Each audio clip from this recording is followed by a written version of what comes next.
Valdir Freitas Oliveira. Eu queria apenas prestar um esclarecimento que é muito importante.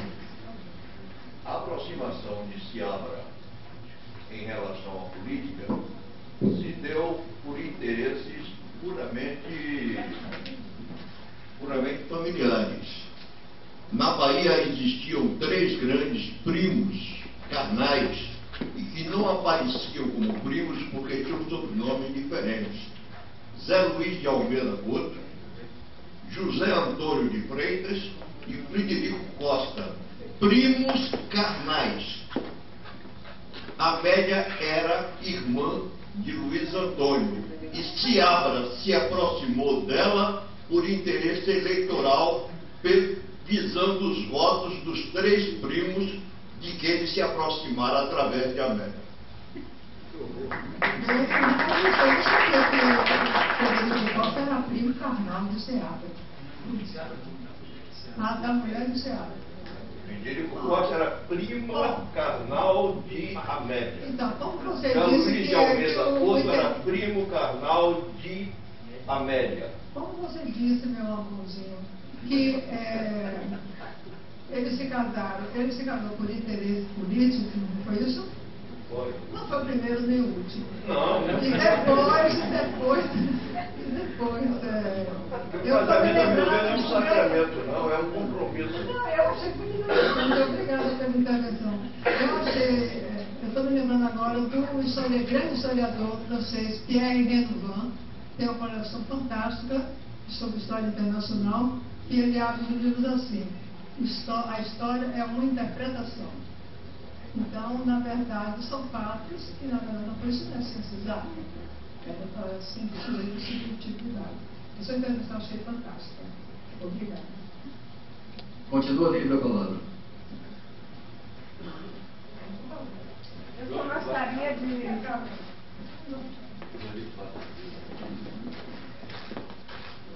Vou fazer uma intervenção bem breve, mas eu só gostaria de lembrar que Seabra uniu 3 figuras, ou 3 entidades da vida.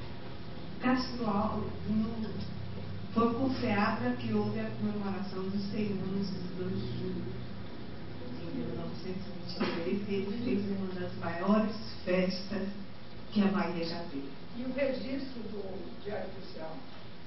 Sim, o registro do Diário Oficial inaugurou a estátua de Castro Alves, onde ele recitou o ódio ao 2 de julho. Ele era tão inflamado e tão apaixonado, e os dois foram ficar juntos. E o segundo ponto foi ele resolveu fazer a comemoração do 2 de julho com o Senhor do Mundo, fazendo o Senhor do Mundo saiu da colônia sagrada e foi para a Vitória, e da Vitória voltou para a colônia sagrada, indo a Penha, percorrendo toda a Bahia. E o terceiro ponto, foi ele o mentor do hino ao 2 de julho, ou do hino ao Senhor do Mundo, que hoje é considerado o hino da Bahia. Isso aprovado por toda a população, e ele colocou orquestras no da cidade em preparação justamente a esta festa do 2 de julho. E foi a consagração da grande reforma urbana, foi nessa época, onde ele disse que a vassoura e a pá de cal foram os instrumentos da preparação do 2 de julho, e fazendo com que a cidade brilhasse e a reforma dele brilhasse. Numa época em que nós vimos, ele não era o mesmo político. Numa época difícil, ele conseguiu fazer o que foi considerado pelos jornais da época a maior festa da Bahia. Então, eu acho que hoje se faz uma pequena, se dá início a uma pequena justiça à JJCA. E nós ficamos certamente muito honrados de estarmos aqui presentes. Obrigado, professor Maurício Socorro Martinez, professor e historiador, com a palavra ao acadêmico João Ligmado.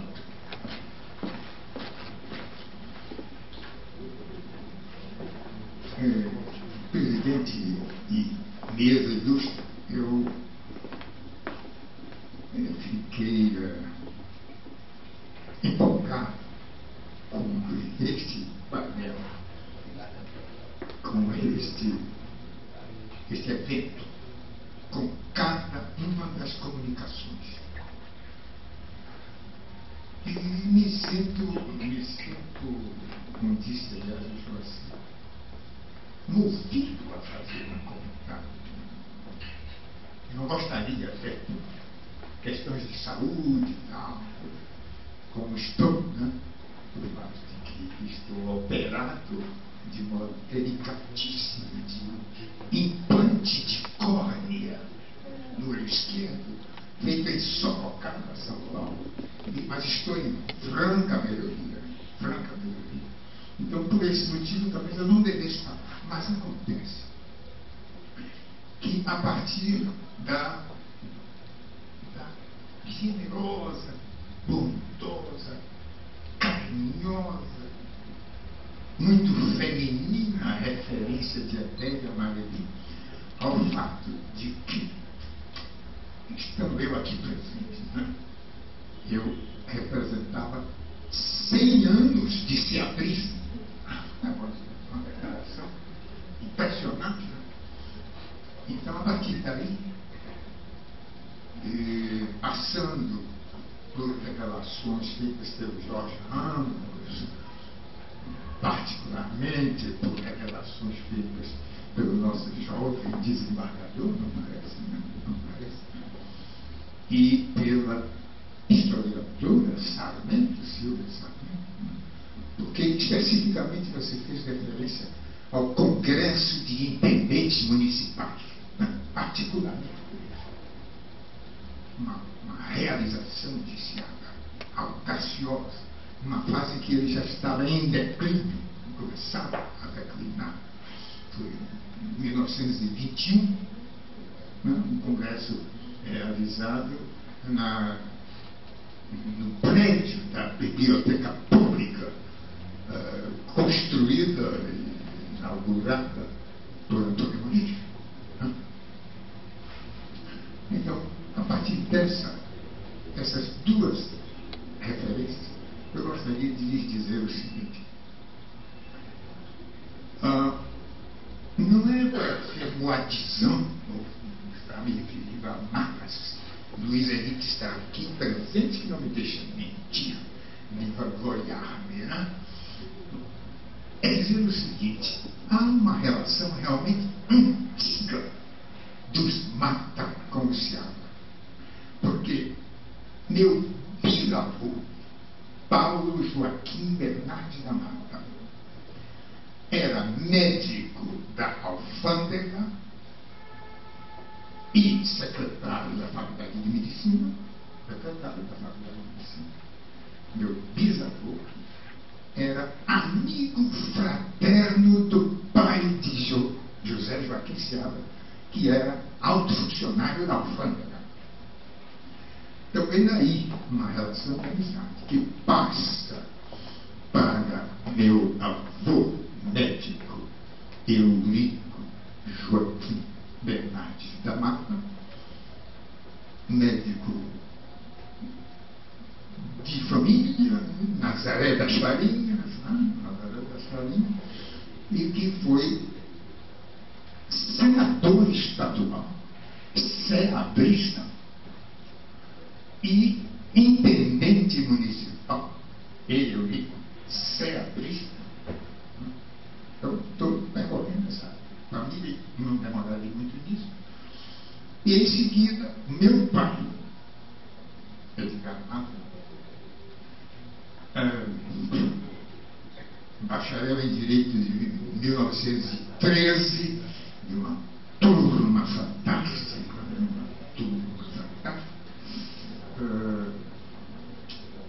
ligado por laços de admiração ao J.J. Seara, meu pai, né?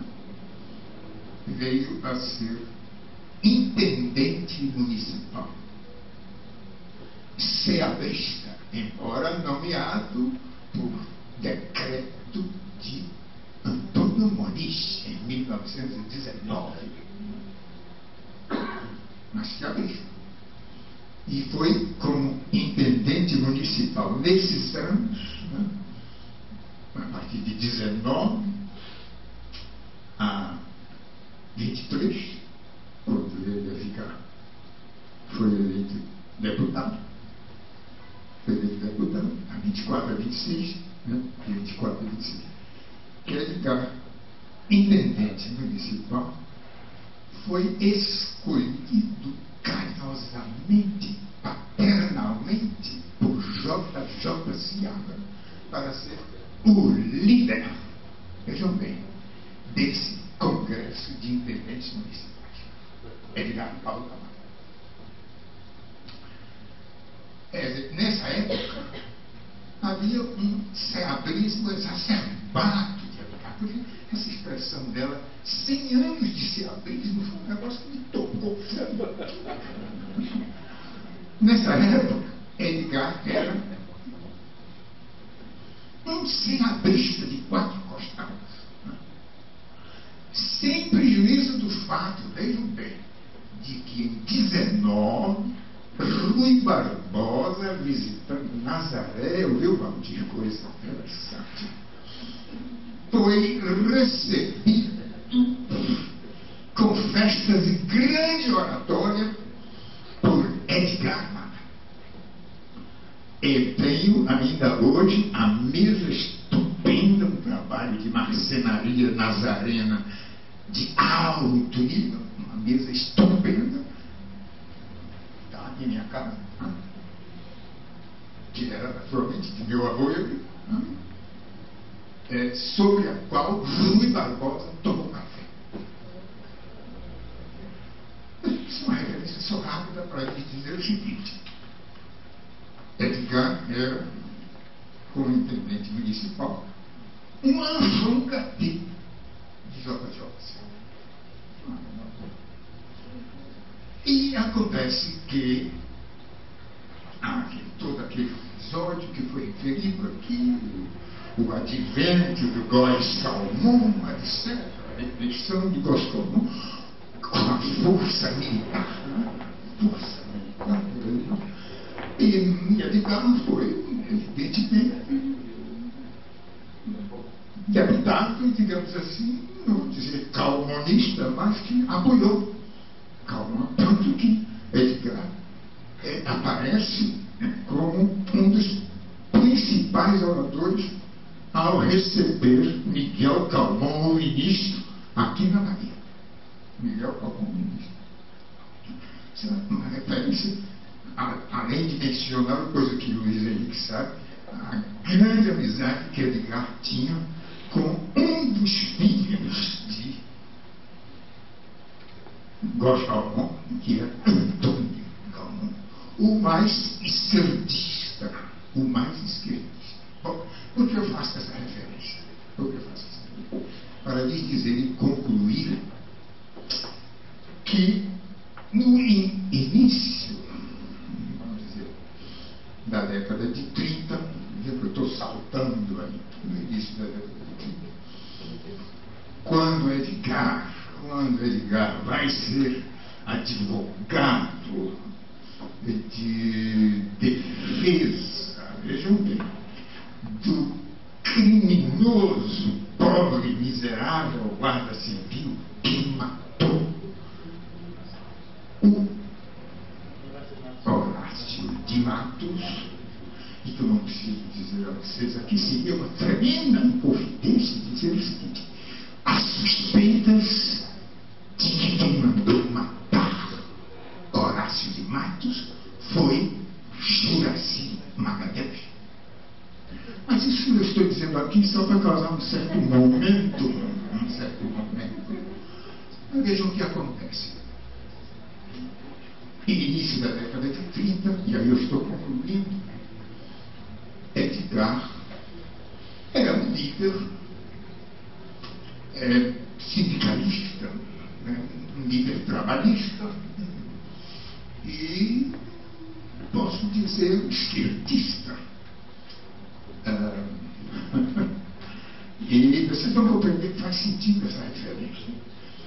E, embora não tenha conseguido eleger-se, nem foi candidato deputado constituinte, em 1934, ele, Edgar, instala a Aliança Nacional Libertadora na Bahia, com determinadas poucas pessoas, esse evento foram muito poucos, mas entre esses poucos estava o menino Orlando Gomes. Estava lá, no Cine de Andaia, na instalação da Aliança Nacional Libertadora. Bom, isso revela, embora que Edgar tenha deixado a Aliança Nacional, rompido com a Aliança Nacional, um ano depois, meses depois, ocorre que ele se caracterizou como um homem de esquerda. E aí que vem a referência. O grande, o notável JJCA, notável por vários motivos,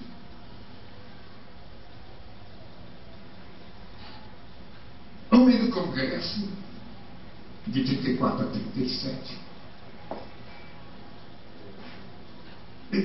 fez um comentário de público, de que Edgar agora era comunista. Mas ele fez isso com carinho, etc. Tanto que está documentado isso. Não? Os deputados que fizeram a defesa de Edgar, doutor Seabra, não está certo, etc, etc.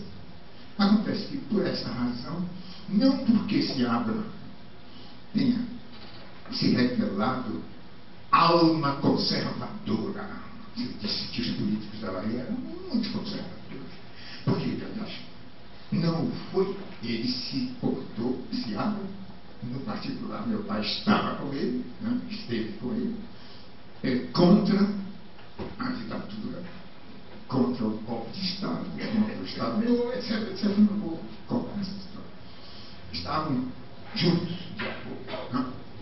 Ocorre, porém, que esse episódio fez com que, viu, Adélia, com que meu pai silenciasse um pouco esse episódio. Essa reserva iniciada com relação a ele fez com que ele silenciasse. Por essa razão, ele não foi, por exemplo, um dos oradores dos tantos que falaram no famoso féretro, no famoso enterro, como, por exemplo, Nestor Duarte. Foi um. Edgar não foi. Edgar compareceu ao enterro. E, portanto, não ficou nenhuma queixa, nenhuma mácula do ciabrismo dele, que permaneceu. Portanto, a referência é sua. Há 100 anos de ciabrismo com velho.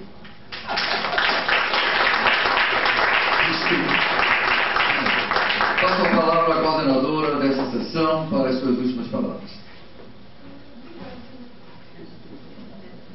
Agradeço ao presidente e realmente quero agradecer a presença de todos. Vocês foram realmente um estímulo muito grande para que essa mesa, espero, tomando aqui a sugestão confirmada do nosso querido companheiro Joaci Góes, que resulte numa publicação em torno de Seabra. E que eu queria agradecer a presença de todos, principalmente do meu querido mestre, sempre meu mestre, professor Luiz Henrique Dias Tavares. E pela colaboração sempre preciosa, sempre valiosa, sempre atenta, né? Como da nossa querida todos que colaboraram. E também meu amigo, presidente, meu querido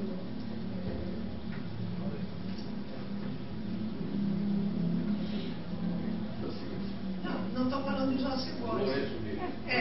Também do Lourenço, mas também do meu grande amor, que é meu filho, que está aqui presente.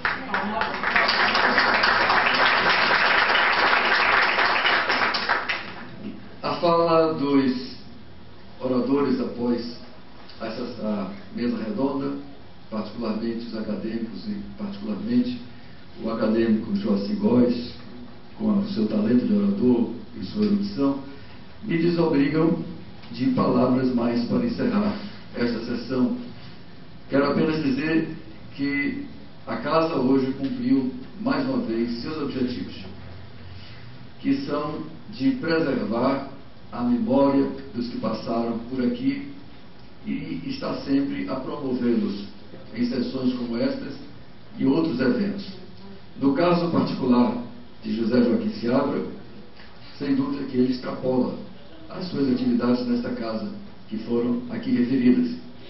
Seabra foi, sem nenhuma dúvida, uma figura fundamental da história política baiana e também da história política nacional.